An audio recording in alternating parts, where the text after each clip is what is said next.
आपका हमारी आध्यात्मिक यात्रा में हार्दिक स्वागत है। आप सुन रहे हैं शिव महापुराण, जो सनातन धर्म के ही अनमोल ग्रंथों में से एक है। इस श्रृंखला में हम आपके लिए ही इस दिव्य ग्रंथ के प्रत्येक अध्याय का शाश्वत पाठ प्रस्तुत करेंगे। आइए इस ज्ञान और धर्म की ही यात्रा को आरंभ करें। भगवान महादेव की महिमा और उपदेश से ही सजी इस पावन कथा के साथ ही ओम नमः शिवाय। 42वां अध्याय, बारात की अगवानी। वर्मा जी बोले, जब यह समाचार गिरिजा को मिला कि बारात नगर के निकट आ गई है तो बड़ी ही हर्षित हो ब्राह्मणों को अग्रणी बनाकर ही पार्वती को अगवानी के लिए ही भेज दिया तथा हिमालय स्वयं भी अपने को बड़ा भाग्यशाली समझ आगे आया। देवसेना के दर्शन कर उसने हर्ष का अंत न रहा। देव समाज और पर्वत समाज ने ही वो एक दूसरे का दर्शन कर बड़ा ही सुख माना, मानो सुखपूर्वक पूर्व व पश्चिम में दो समुद्र मिल गए हों। देवताओं तथा पर्वतों ने परस्पर मिलकर ही अपने को कृतकृत्य माना। तदंतर शिव जी को देखकर ही हिमालय ने प्रणाम किया और समस्त पर्वतों तथा ब्रह्मणों ने सदाशिव को प्रणाम किया।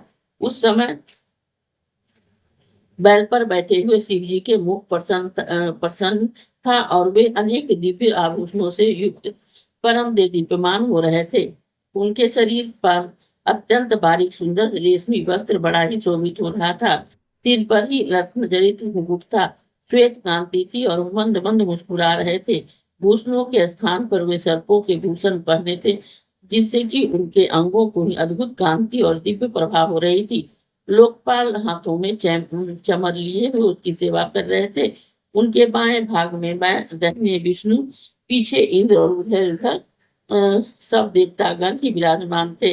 ये सभी वरदानी शंकर की स्तुति कर रहे थे।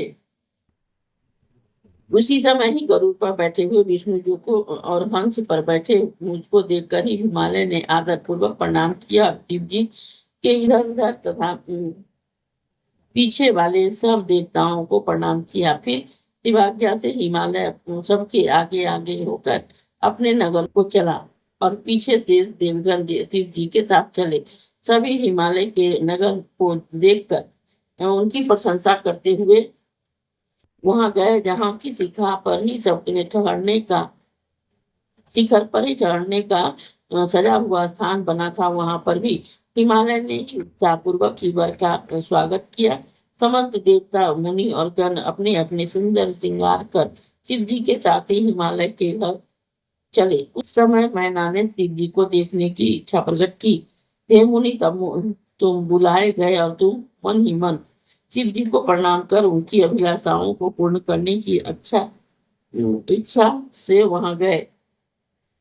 वहां आश्चर्यचकित हो मैना ने तुमसे मदहारी शंकर के रूप को देखने की इच्छा प्रकट की। इस अध्याय के श्रवण हेतु आपका हृदय से धन्यवाद। हम आशा करते हैं कि शिव महापुराण की यह दिव्य कथा आपको आध्यात्मिक शांति और गहन ज्ञान प्रदान कर रही होगी। कृपया अगले अध्याय के लिए हमारे साथ जुड़े रहें और अपने सुझाव एवं भावनाएं कमेंट के माध्यम से अवश्य साझा करें। धर्म, भक्ति और ज्ञान की इस पावन यात्रा में आपका साथ हमारे लिए अत्यंत मूल्यवान है।